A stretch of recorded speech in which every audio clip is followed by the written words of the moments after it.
पद्मगंधा से भेंट और मानसरोवर की वह रहस्यमयी गुफा। ऊपर स्वच्छ निर्मल आकाश और नीचे मानसरोवर का स्वच्छ पारदर्शी नीला पानी।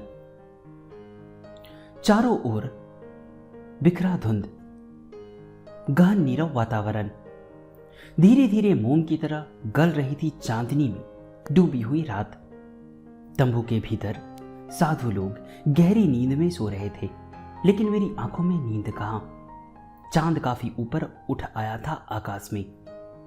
मैं उसी की ओर अपलक निहारते हुए पद्मगंधा के विषय में सोच रहा था। इस निर्जन हिम प्रांत में कहां और कब भेंट होगी पद्मगंधा से।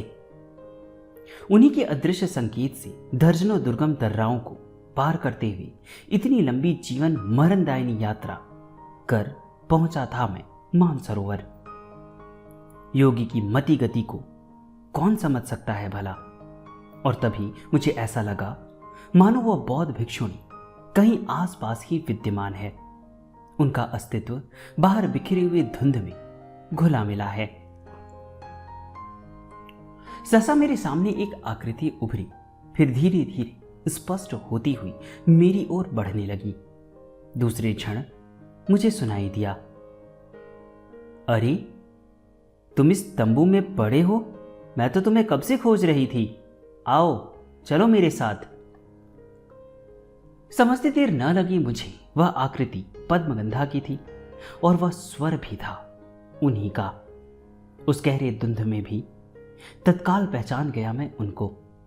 फिर उनके पीछे पीछे चल पड़ा मैं गोसुल मठ के बिखरे खंडहरों की ओर। मानसरोवर के पार पहाड़ों के पीछे छिप गया था अब तक पूर्णमासी का चांद। सुदूर एवरेस्ट की सबसे ऊंची चोटी पर सिंदूरी रंग धीरे धीरे उभरने लगा था। खंडहरों को पार कर पद्मगंधा के साथ मैं जहां पहुंचा वहां एक गुफा थी। उनके साथ मैं भी गुफा में प्रवेश कर गया। गुफा काफी लंबी थी और थी अंधेरे में डूबी हुई।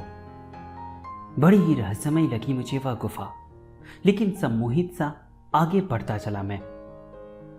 काफी दूर जाने पर काफी लंबी चौड़ी जमीन दिखलाई दी। वहां रुपहला प्रकाश फैल रहा था। वह प्रकाश कैसा था और कहां से आ रहा था यह मेरी समझ में नहीं आया। वातावरण में गहरी निस्तब्धता छाई हुई थी। मैंने देखा वहां चारों ओर छोटे छोटे पत्थर के साधना गृह बने हुए थे, जिनमें पद्मासन की मुद्रा में पाषाणवत कई साधक बैठे हुए थे। सभी के शरीर कृशकाय और कंकाल मात्र थे। शरीर की एक एक हड्डियां साफ दिखलाई दे रही थी, लेकिन सभी के चेहरे पर साधना का तेज था। पद्मगंधा ने बतलाया कि ये सभी तपस्वी दीर्घकाल से समाधि में लीन हैं। ये जीवित होते हुए भी प्राणहीन है। इनमें से कुछ की आत्मा में किसी अन्य लोकांतरों में संचरण विचरण कर रही होगी और कुछ की आत्माएं संसार में भौतिक शरीर धारण कर साधना कर रही होगी। यह सुनकर घोर आश्चर्य हुआ मुझे। मैंने सिर घुमाकर मृतवत बैठे उन साधकों की ओर देखा। सभी के चेहरे पर साधना तेज के अलावा असीम शांति भी थी। कोई भी नहीं कह सकता था कि वे लोग मृत हैं। पद्मगंधा ने बतलाया कि इन सभी लोगों को समाधि की विशेष अवस्था उपलब्ध है। पार्थिव शरीर की अपनी एक मर्यादा है और है एक सीमा, और उस मर्यादा और सीमा में बंधकर साधना के उच्चतम शिखर पर स्पर्श नहीं किया जा सकता। इसलिए विशेष अवस्था उपलब्ध इस प्रकार के साधक गण अपने सूक्ष्म शरीर का उपयोग करते हैं, क्योंकि सूक्ष्म शरीर की न कोई मर्यादा है और न तो है कोई सीमा। अब इन्हीं लोगों को लो। जैसा कि तुमको बतला चुकी हूं, दीर्घकाल से इन लोगों का ये पार्थिव शरीर यहां इस गुफा में सुरक्षित है। इनमें से कुछ जन्म और मृत्यु की यातना से बचने के लिए परकाया प्रवेश द्वारा किसी के स्वस्थ शरीर के माध्यम से साधना कर रहे होंगे। कुछ ऐसे भी हैं जो परकाया प्रवेश के झंझट में न पड़कर साधना के लिए संसार में जन्म ग्रहण कर नवीन शरीर उपलब्ध किए होंगे। जब उनका लक्ष्य सिद्ध हो जाएगा तो पुनः अपने इस शरीर में प्रवेश कर पुनर्जीवित हो उठेंगे। जब परकाया प्रवेश द्वारा नवीन स्वास्थ्य प्राप्त कर और गर्भ में प्रवेश कर नया जन्म उपलब्ध कर सकते हैं, तो इस अवस्था में अपने पूर्व शरीर में पुनर्जीवित होने की क्या आवश्यकता है इन लोगों को? मेरी इस प्रश्न के उत्तर में वह महान साधिका बोली, इसलिए कि यह शरीर दीक्षा शरीर है। गुरु ने विशेष यौगिक क्रिया द्वारा इसे शुद्ध किया है। साधना की दृष्टि से भी इसका भारी महत्व है। निर्वाण, कैवल्य मुक्ति, मोक्ष आदि जो कुछ भी आध्यात्मिक उपलब्धि है, वह सब इसी दीक्षित और शुद्ध शरीर द्वारा ही संभव है। भले ही साधक को साधना के लिए इससे भी सुंदर, स्वस्थ और युवा शरीर किसी भी माध्यम से उपलब्ध हो जाए, मगर इस दृष्टि से उसका ना कोई मूल्य है और ना तो है महत्व। समझ गए ना तुम? और फिर उन्होंने सामने पाषाण वेदी पर समाधिस्थ बैठी हुई एक साधिका के निर्जीव काया की ओर संकेत करते हुए कहा, जानते हो यह काया किसकी है? नहीं, सिर हिलाकर कहा मैंने, मेरी है। क्या कहा आपने? आपकी है यह पार्थिव देव? मैंने आश्चर्यचकित भाव से पूछा। हां, मेरी है। पूरे 300 वर्षों से मेरी यह पार्थिव काया इसी मुद्रा में और इसी आसन में यहां बैठी हुई है। इस अवधि में मैंने 3 बार केवल जन्म लिया। यह मेरा तीसरा पार्थिव शरीर है जिसे तुम देख रहे हो। इस शरीर में मेरी अवस्था इस समय 90 वर्ष की है। भविष्य में 2 पार्थिव शरीर और ग्रहण करूंगी, उसके बाद तथागत की इच्छा। ये सारी अविश्वसनीय बातें सुनकर भौचक्का सा मुंह ताकने लगा पद्मगंधा का मैं आगे कुछ पूछता कि उसके पहले ही वह बौद्ध भिक्षुणी गंभीर स्वर में बोल पड़ी, तुमको मानसरोवर क्यों बुलाई और फिर यहां क्यों लाई, जानते हो?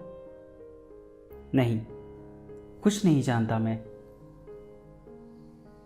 मनुष्य हर युग में, हर काल में और हर स्थिति में संसार में किसी न किसी रूप में विद्यमान रहता है।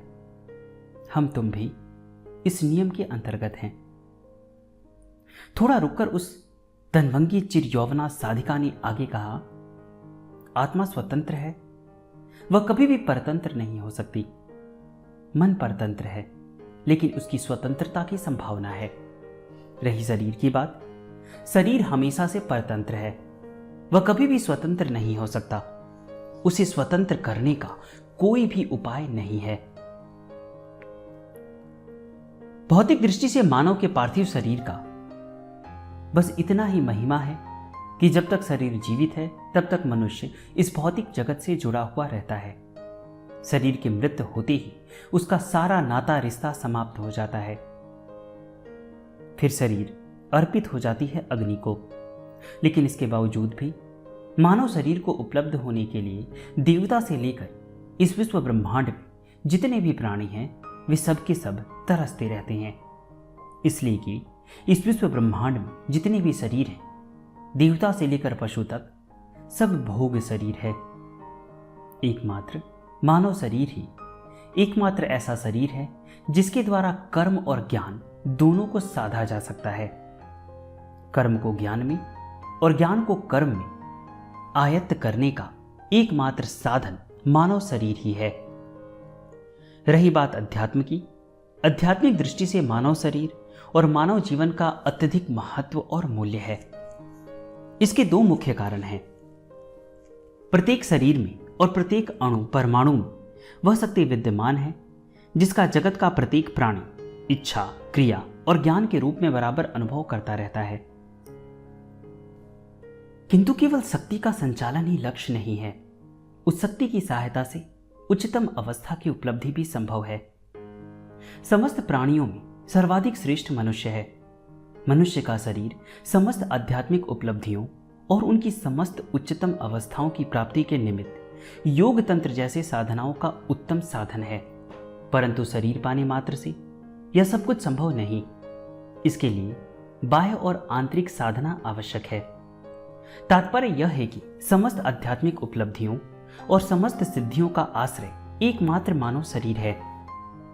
इसलिए कि मनुष्य की वाणी और मनुष्य का प्राण, मन, बिंदु आदि सब अनंत अपार शक्तियों का आश्रय है। यह पहला कारण है। इसका दूसरा कारण भी कम महत्वपूर्ण नहीं है। तुमको मालूम होना चाहिए, पद्मगंधा समझाते हुए आगे बोली, वैसे योग और तंत्र से संबंधित सभी साधनाओं की आशातीत उन्नति हुई। अनेक संप्रदाय बने, अनेक साधना मार्ग बने और अनेक प्रकार के सिद्धांत बने। वास्तव में यह योग तंत्र का स्वर्ण काल था। उसी समय यह मान लिया गया कि परम तत्व जो पराशक्ति है, वह जिस प्रकार समस्त विश्व ब्रह्मांड में व्याप्त व क्रियाशील है, उसी प्रकार पिंड यानी मानव शरीर में भी व्याप्त व क्रियाशील है। वैसे तो वह महाशक्ति अणु, परमाणु अथवा कण कण में विद्यमान है, लेकिन मानव पिंड में वह सर्वाधिक जागृत व चैतन्य है। मानवितर योनियों में कम जागृत है या तो फिर सुप्तावस्था में है। मानव पिंड में यह महाशक्ति इच्छा, ज्ञान और क्रिया इन तीनों रूपों में क्रियाशील और चैतन्य है। इसलिए इस महाशक्ति को तंत्र में त्रिपुटी भूता शक्ति अथवा त्रिपुरा कहते हैं। सबसे बड़ी बात तो यह है कि देवताओं के भीतर भी यह महाशक्ति प्रायः प्रसुप्त अवस्था में ही है, क्योंकि देवता प्राकृतिक शक्तियों के रूप हैं। उनकी योनि भोग योनि है। देवताओं को केवल मात्र भोगने की शक्ति है। वे जिस कार्य में निमित्त हैं, उस निमित्त से अधिक या कम की उनमें इच्छा ही उत्पन्न नहीं होती। जैसे अग्नि को ही लोग अग्नि जला सकती है, जलाना उसका गुण है। उसे जलाने के अलावा और कार्य नहीं हो सकता, इसलिए कि वह एक गुण के कारण एक ही क्रिया कर सकती है, दूसरी नहीं। वह भिगो नहीं सकती। जलाने की सिवाय दूसरी इच्छा उत्पन्न होगी ही नहीं, तो क्रिया कैसे होगी दूसरी? एक ही गुण, एक ही इच्छा और एक ही क्रिया होने के कारण देवताओं कुंडलिनी शक्ति नहीं होती। इस ब्रह्मांड में केवल मनुष्य ही एक ऐसा प्राणी है जिसको इच्छा, ज्ञान, क्रिया की त्रिधारा प्राप्त करने का सौभाग्य उपलब्ध है। और एकमात्र कारण यही है कि परात्पर पुरुष, जिसे तुम परब्रह्म परमेश्वर भी कह सकते हो, को भी जगत के लिए कोई कार्य करना होता है तो उसे नर देह धारण करना पड़ता है। देह तो वह और भी धारण कर सकता है, पर नर देह में उसका पूर्ण अवतार होता है। मतलब यह कि नर देह धारण किए बिना परब्रह्म परमेश्वर भी कोई लीला नहीं कर सकते।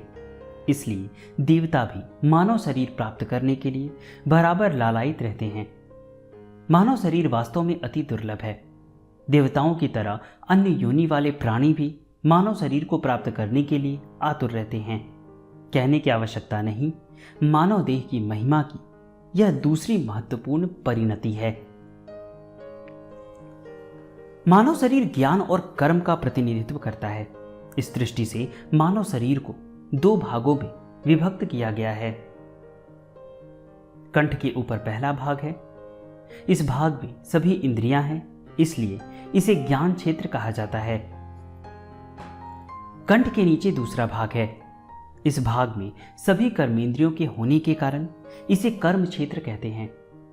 ज्ञान क्षेत्र में पराशक्ति के 3 केंद्र हैं और कर्म क्षेत्र में 7 केंद्र हैं।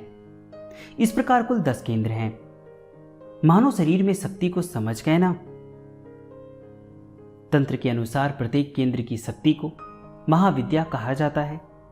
तंत्र में 10 महाविद्या प्रसिद्ध है। तंत्र की सगुणोपासना भूमि में इन विद्याओं के नाम हैं मातंगी, भुवनेश्वरी, बंगला, धूमावती, भैरवी, तारा, छिन्मस्ता, भगवती, श्यामा और रमा। तंत्र में मारण, मोहन, वशीकरण, उच्चाटन, विद्वेषण आदि जितने अभिचार कर्म हैं, वे सब इन्हीं महाविद्याओं की शक्ति से अनुष्ठित होते हैं और अपना प्रभाव प्रकट करते हैं। जब कभी तुम तंत्र का अध्ययन करोगे तो इस विषय में तुम्हें विस्तृत जानकारी मिलेगी। ज्ञान क्षेत्र में शक्ति के जो केंद्र हैं, उनमें पहला केंद्र आज्ञा चक्र है। आज्ञा चक्र का स्थान मस्तक पर दोनों भवों के मध्य में है। जितने भी शक्ति केंद्र हैं, उनमें सबसे अधिक महत्वपूर्ण और साथ ही सबसे अधिक रहस्यमय आज्ञा चक्र का केंद्र है। इस संबंध में आगे विस्तार से बतलाया जाएगा। इस केंद्र में जो शक्ति है वह अचेतन मन की शक्ति के रूप में प्रकट होती है। अचेतन मन की शक्ति असीम है। इस शक्ति का संबंध अतीत की स्मृति कोशिकाओं से है। अगर आप तंत्र के बारे में ज्यादा अध्ययन करना चाहते हैं तो आप गुरुजी की पुस्तक मारण पात्र पढ़ सकते हैं। उसका लिंक मैं आपको डिस्क्रिप्शन में दे दूंगा, या फिर आप अमेजन पे भी सर्च कर सकते हैं। मारण पात्र श्री अरुण कुमार शर्मा जी की पुस्तक है, तो उसका आप अध्ययन करें तो आपको काफी ज्ञान होगा वहां से। थोड़ा रुककर अपने पूर्व पार्थिव शरीर की ओर अपलक निहारते हुए उस महान साधिका ने आगे कहा, तुमको मानसरोवर इसलिए बुलाई हूं कि तुमने मेरे भगवान बुद्ध के समय के जीवन को जानना चाहा था। जैसे उस समय मेरा अस्तित्व था, उसी प्रकार तुम्हारा भी था। जैसा कि बतला चुकी हूं, हर युग में और हर काल में मनुष्य किसी न किसी रूप में अपना अस्तित्व बनाए रखता है। अच्छा, तो तुम अब तैयार हो जाओ। पहले अपने चित्त को थोड़ा स्थिर करो। किसी भी प्रकार का सोच, किसी भी प्रकार का विचार मन में मत आने दो और मेरे सामने पद्मासन की मुद्रा में बैठो। यहां पे मैं एक बात बोलना चाहूंगा कि आप लोग भी ये महसूस करते होंगे कि भले ही जैसे आप श्रोतागण जो आप मुझे सुन रहे हैं, आपसे मेरा बहुत घनिष्ठ संबंध है। बहुत ऐसे लोग हैं जो मतलब डायरेक्टली इनडायरेक्टली मुझे बहुत ज़्यादा हेल्प करते हैं। तो कहीं ना कहीं हमारा संबंध भी पूर्व जन्म का होगा। कोई बहुत छोटी सी ही सही, लेकिन कोई ना कोई संबंध होगा। मैं इतना तो बहुत जानता हूं कि मेरे प्रति आप लोगों का स्नेह बहुत ज़्यादा होगा। मैं तो छोटा ही होऊंगा, हो सकता है हम किसी आश्रम में हो या फिर किसी संत के शिष्य हो, लेकिन ज़रूर कोई ना कोई संबंध होगा। इसलिए आज आप लोग मुझे इतना पसंद करते हैं, मैं भी आप लोग को इतना पसंद करता हूँ। कोई ना कोई हमारा संबंध तो होगा ही। और मैंने दूसरे ग्रुप में भी एक बुक शुरू किया है, मेनी लाइफ मेनी मास्टर्स। बहुत सारे लोग आप सुन भी रहे होंगे, डॉक्टर ब्रायन वीच का। अगर आप नहीं सुन रहे, अगर आप बुक पढ़ना चाहते हैं तो आप बुक भी पढ़ सकते हैं। जैसा कि उसमें एक लड़की के बारे में बताया गया है कि कैसे वो लड़की अपने इस जीवन में बहुत परेशान रहती है और सारा उत्तर उसे उसके पूर्व जन्म में मिलता है कि वो क्यों इस जीवन में इतना परेशान है। तो अभी शायद मैंने 4-5 चैप्टर डाले हैं, आगे भी मैं डालूंगा। अभी जो लोग ग्रुप ज्वाइन कर चुके हैं वो सुन रहे होंगे। तो ठीक है, आगे हम घटना पे आते हैं।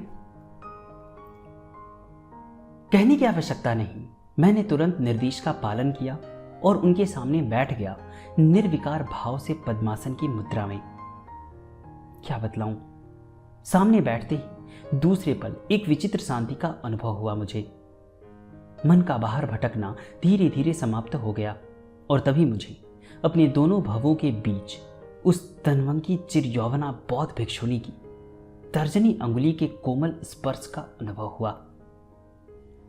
शायद किसी को विश्वास न होगा, उस स्पर्श का अनुभव होते हुए ही मुझे कुछ विचित्र सा लगा। वह विचित्र सा क्या था बतलाया नहीं जा सकता, मगर था कुछ अवश्य था। फिर धीरे धीरे जिस स्थान पर मुझे स्पर्श का अनुभव हो रहा था, वहां एक प्रकाश बिंदु उभरता सा प्रतीत हुआ मुझे।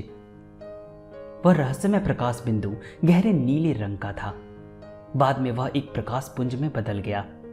उस प्रकाश पुंज विभिन्न प्रकार के रंगों का मिश्रण था।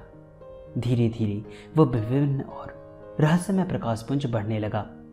मैंने देखा उसके ठीक बीच में बादामी रंग की एक सुंदर और कोमल आकृति उभर रही थी। जैसे जैसे वह उभरती जा रही थी, वैसे ही वैसे मैं भी मुग्ध और सम्मोहित होता चला जा रहा था। उसकी ओर अंत में वह सुंदर कोमल और स्निग्ध आकृति भगवान तथागत के पद्मासन की मुद्रा में बैठे हुए रूप में बदल गई। अपलक मैं निहारने लगा उस मनोहारी रूप की ओर। फिर सब कुछ स्पष्ट हो गया मेरे मानस चक्षु के सामने। आप विश्वास करें या ना करें, जो छवि स्पष्ट होकर उभरी थी वह थी अपने युग के और अपने समय के महान शांति दूत और अहिंसा का उपदेश देने वाले शाक्य मुनि भगवान तथागत की। निश्चित ही उस आत्मवादी बौद्ध धर्म प्रवर्तक का आत्म शरीर ही होगा, इसमें संदेह नहीं। इतना मनोहारी, इतना सुंदर, इतना सौम्य, शांत, इतना निर्विकार और इतना निर्भाव कि उसका वर्णन करना असंभव है मेरे लिए। जैसे गूंगा व्यक्ति गुड़ का स्वाद नहीं बतला सकता, उसी प्रकार मैं भी उस रूप छवि का शब्दों में वर्णन नहीं कर सकता। एक गूंगे व्यक्ति की ही स्थिति समझे आप मेरी। एक विशाल वृक्ष के तले अपने शिष्यों से घिरे एक ऊंची वेदी पर अभय मुद्रा में समाधिस्थ बैठे हुए थे भगवान तथागत, और वातावरण में बुद्धं शरणं गच्छामि, धम्मं शरणं गच्छामि, संघं शरणं गच्छामि का गंभीर स्वर गूंज रहा था। उस समय भगवान तथागत के पीछे नीलाभ क्षितिज पर अरुणोदय काल की सिंदूरी लालिमा की लंबी रेखा भगवान भास्कर के आगमन की सूचना दे रही थी। वृक्षों की फुनकियों पर पक्षी कलरव कर रहे थे और ग्राम बालाएं बगल में कलश दबाए पनघट की ओर जा रही थी। हे भगवान, कितना सुंदर और सुखद दृश्य था वह। सम्मोहित सा देखता रहा मैं उस दृश्य को। फिर ना जाने कब और कैसे वह दुर्लभ दृश्य मेरे सामने से अदृश्य हो गया। अब जो कुछ देखा, सुना और समझा अपने शब्दों में और अपने भावों में व्यक्त करूंगा मैं। बहुत दीक्षा के पूर्व पद्मकंधा की जीवन गाथा। काफी देर तक मेरा मानस पटल गहन अंधकार में डूबा रहा। फिर धीरे धीरे उसकी प्रगाढ़ता ढलने लगी। अंत में धुंधला सा रह गया। कुछ क्षण बाद उस धुंधले के पीछे से जो दृश्य उभरा वह था गंगा का काफी लंबा चौड़ा तट। धारा भी काफी चौड़ी थी गंगा की। फिर उस तट के किनारे मुझे दिखलाई दिया एक बहुत बड़ा और सुंदर स्वच्छ नगर, जिसका नाम था वैशाली। भूरे और दूध जैसे सफेद पत्थरों की बनी ऊंची ऊंची अट्टालिकाएं, बुर्जियां, चौबारे, खूब चौड़ी सड़कें, सजी धजी दुकानें, मंदिर और मठ, जिनके स्वर्ण कलशों और कंगूरों पर लाल पीली पताकाएं हवा में लहरा रही थी। अब मैं नगर के दक्षिणी प्रांत को देख रहा था, जहां नीले आकाश के नीचे एक काफी लंबा विराट प्रासाद था, जो अपने आप में उस समय की आधुनिक वास्तुकला का अत्यंत आकर्षक नमूना था। किसका था वह विशाल प्रासाद? नगर श्रेष्ठी विरूढ़क का था वह रमणीक भवन। जो भी राहगीर उस मार्ग में जाता था वह एक बार उसकी नजर उठाकर उस प्रसाद को क्षण भर के लिए अवश्य देख लेता था। प्रसाद का आकर्षण तो था ही, इसके अतिरिक्त आकर्षण का एक और भी कारण था देखने का, और वह था सृष्टि विरूढ़क की इकलौती कन्या पटाचारा। पटाचारा 16 वर्ष की नव यौवना सुंदरी थी। हल्की सी लालिमा लिए, गोरा रंग, यौवन से तरंगित सुगठित देह दृष्टि, सावन भादों की काली घटा की तरह पीठ पर बिखरी केस राशि, पतली कमर, उन्नत वक्ष, अनार की कली की तरह रक्ताभ होठ, नुकीली नाक, कजरारी आंखें और उन्नत ललाट। सचमुच विधाता ने अपने किसी एकांत के क्षणों में रचा था पटाचारा को, इसमें संदेह नहीं। रोज की तरह उस सांझ को भी पटाचारा खड़ी थी चौबारे के खंभे से टेक लगाकर। उसके सुगठित वक्ष स्थल पर नीले रंग की रेशमी चोली थी और उस पर थी पीले रंग की रेशमी ओढ़नी।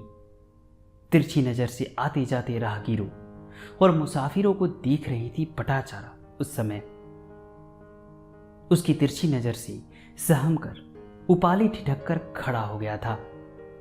उपाली एक गुलाम था। सृष्टि के प्रसाद में कुल 6 गुलाम थे। उनमें उपाली सबसे सुंदर, युवा और लंबी चौड़ी काठी का बलवान गुलाम था। उसकी बड़ी बड़ी स्वप्निल आंखें हमेशा कुछ न कुछ लाल रहती थी। इसका कारण यह था कि रात में कभी कभी वह शराब पी लेता था नगर के सबसे गंदे शराब खाने में वह रात में दिखाई देता था। उस रात वह कुछ नहीं खाता पीता था। शराब खाने से आकर महल के नीचे के हिस्से में गुलामों के लिए जो सोने का कमरा था उसमें वह सो जाता था। किसी को कुछ पता नहीं चलता था। सृष्टि विरूढ़क को इसकी कोई जानकारी नहीं थी, पर पटाचारा जानती थी यह सब बात। सृष्टि विरूढ़क को कोई पुत्र नहीं था, केवल एक लड़की थी, पटाचारा। यौवन काल में असाधारण बुद्धि तथा धैर्य से विरूढ़क ने धीरे धीरे गुड़ बनाने के 20 यंत्र लगाए थे। वह उनके अकेले मालिक थे। उन 20 यंत्रों से जो शक्कर बनती थी उससे विरूढ़क केवल वैशाली ही नहीं, सारे लिच्छवी राज्य के शक्कर की आवश्यकता को पूरी करते थे। दाम या मुनाफे के बारे में उनको कभी बहुत लालच नहीं था, इसलिए लिच्छवी के राजा उनके व्यापार में कभी कोई रोड़ा नहीं डालते थे, बल्कि व्यापारियों में उनको बहुत अधिक सम्मान ही दिया जाता था। शुरू में विरूढ़क और उनकी पत्नी गौतमी के मन में बहुत दुख था कि उनके कोई पुत्र नहीं था। इसी दुख के कारण विरूढ़क ने भिक्षु के संघ में जाकर पंचशील की दीक्षा ले ली थी। भगवान तथागत की शरण में जाकर वह हत्या, चोरी, मदिरापान, झूठ बोलना आदि दुर्गुणों से निवृत्त होकर पंचशील में प्रविष्ट हो गए थे। कभी कभी विरूढ़क संघ के सभागृह में जाकर भगवान बुद्ध के उपदेश भी सुनते थे। विरूढ़क उस समय के सबसे धार्मिक सृष्टि थे। विरूढ़क ने पुत्र की तरह लालन पालन किया था पटाचारा का। पटाचारा जो भी कहती वही होता था, जो भी मांगती थी वही उसे मिलता था। अधिक लाड़ प्यार से वह जितनी हठी हो गई थी उतनी ही मनमौजी भी। एक बार उसने बजाने के लिए 200 स्वर्ण मुद्रा का एक सितार खरीदा था। वैसा सितार लिच्छवी वंश की राजकुमारी के पास भी नहीं था। पटाचारा की इच्छा पूरी हुई। विरूढ़क ने अपनी लाडली पुत्री के लिए 200 स्वर्ण मुद्रा के सितार बनवाया। उस सितार का एक एक पर्दा 4-5 तोले सोने का बना था। पटाचारा ने सितार बजाना सीखा, पर ना जाने एकाएक क्या हुआ कि उसने सितार बजाना बंद कर दिया। उसे उठाकर रख दिया गया। गौतमी कभी कभी लड़की के हठ पर नाराज होती थी। एक दिन उसने विरूढ़क से कहा, ज्यादा लाड़ प्यार करके तुमने लड़की को बहुत सिर चढ़ा लिया है। इस लड़की से ही तुम्हारा सर्वनाश होगा। विरूढ़क ने हंसकर कहा, सर्वनाश? भगवान बुद्ध के चरणों में मैंने जिस दिन अपने को समर्पित कर दिया उस दिन से मेरा अपना क्या है? पटाचारा मेरा क्या करेगी? उत्तर सुनकर और जल उठी गौतमी। बोली, हंसी की बात नहीं है जी। औरतों का इतना हठी होना अच्छा नहीं होता। तुम्हारी लड़की हद से ज्यादा हठी है। विरूढ़क ने कहा, हठ करना इतना तो बुरा नहीं है। कम उम्र में मैं भी बहुत हठी था, तभी तो इतना धन एकत्र कर सका। लड़की क्या अकेली मेरी ही है, तुम्हारी नहीं है? अगर मैं उसे डांटूं तो तुम नाराज होगे। नहीं, मैं नाराज नहीं होऊंगा। जरूरत हो तो तुम उसे अवश्य डांटो फटकारो, पर यूं ही उसे सजा मत देना। जो होना हो मेरी बला से। उस पर अब डांटने का कोई असर पड़ेगा भी नहीं। गौतमी ने आगे कुछ नहीं कहा। एकाएक उसने एक नौकरानी को सूखी लकड़ी न उठाने पर डांटना शुरू कर दिया। विरूढ़क समझ गए कि उसके मन में पटाचारा पर जो क्रोध था उसे वह नौकरानी पर निकाल रही थी। वह चुपचाप वहां से खिसक गए। इस प्रकार पटाचारा बड़ी होती गई। अपनी इच्छा ही उसके लिए संसार में सबसे बढ़कर थी। उसकी प्रबल इच्छा के कारण कोई भारी नुकसान हो जाए तो भी वह परवाह नहीं करती थी। आगे चलकर उसके जीवन में जो अनहोनी घटनाएं घटी उन सब का मूल था एकमात्र यही कारण।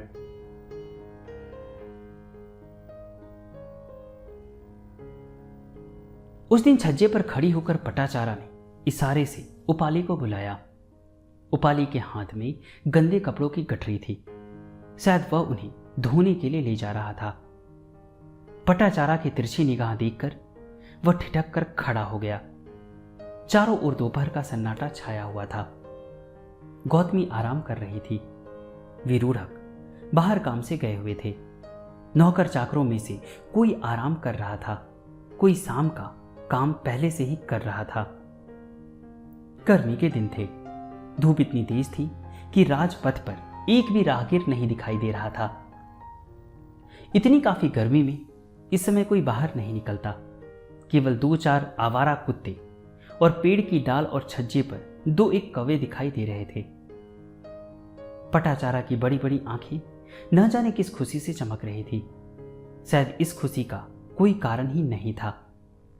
ऐसे ही बिना कारण प्रायः पटाचारा खुश होकर अपने आप खिलखिलाकर हंस पड़ती थी।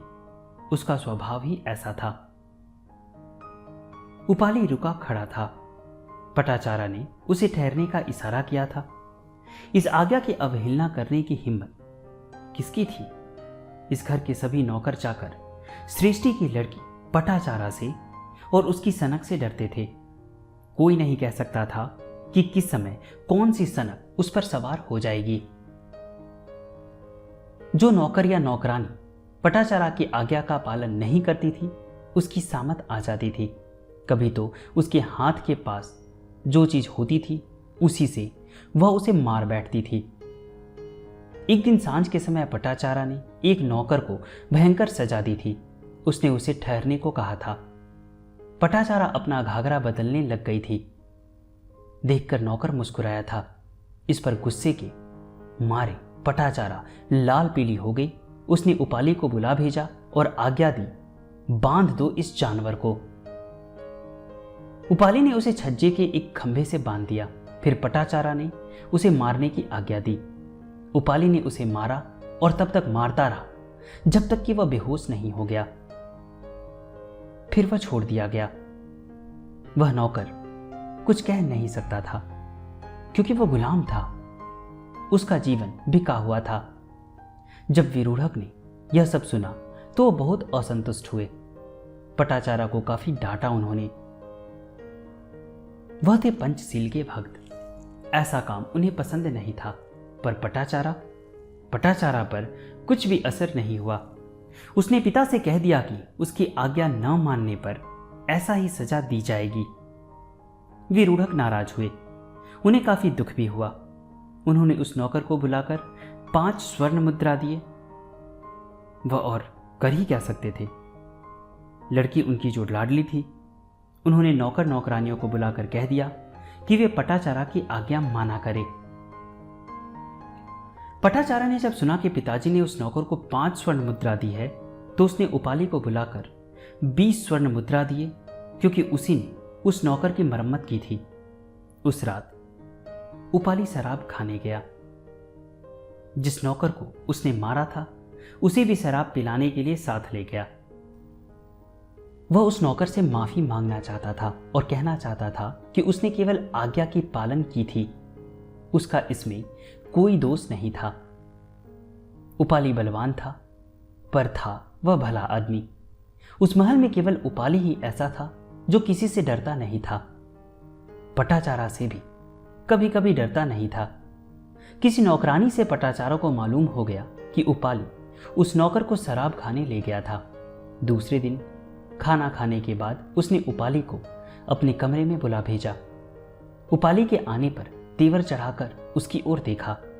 उपाली ने देखा पटाचारा की उभरी हुई छाती पर हरे रंग की चोली गुस्से और घमंड से और भी ऊंची हो रही थी। तुम कल शराब खाने गए थे? पटाचारा ने पूछा। उपाली ने आंखें नीची कर ली। जी हां। उपाली की आवाज शांत और सहज थी। तुम्हारे साथ और कौन था? किबिल? किबिल था उस नौकर का नाम। उसे क्यों साथ ले गए थे? उपाली ने कहा, नौकर चाकर तो शराब खाने जाते ही हैं। सेठ जी की लड़की को क्या उसका वर्णन सुनना अच्छा लगेगा? पटाचारा ने सीधी निगाह से उपाली को देखा। नहीं। उपाली के सौम्य शांत चेहरे पर भय का चिन्ह भी नहीं था। ताना मारकर पटाचारा बोली, अच्छे बुरे की सीख क्या तुमको मुझसे लेनी होगी? उपाली ने शांत स्वर में कहा, आपने मेरी बात गलत समझी। किबिल को मैं शराब खाने ले गया था मौज करने के लिए। उस मौज का वर्णन आपसे न करना ही बेहतर है। पटाचारा की जिद बढ़ गई। नहीं, मैं सुनूंगी, जरूर सुनूंगी, तुम कहो। उपाली ने पटाचारा की ओर देखा। मन ही मन उसे हंसी आई। बोला, अगर आप ना सुनती तो बेहतर होता। खैर, जब आप सुनना चाहती ही हैं तो सुनिए। 2 कुल्हड़ शराब पीकर किबिल को नशा चढ़ गया। फिर शराब खाने की एक दासी ने उसे लेकर तमाशा शुरू कर दिया। पटाचारा की दृष्टि कोमल हो गई।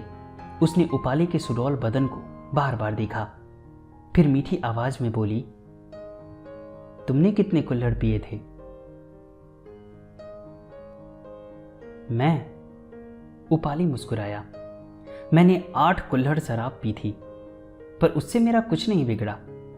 मैंने ही नौकरानी को सिखाकर किबिल को बेवकूफ बनाया था। फिर क्या हुआ? आप ना सुने तो अच्छा हो। तुम कहो, नीडर होकर कहो। नौकरानी नाचता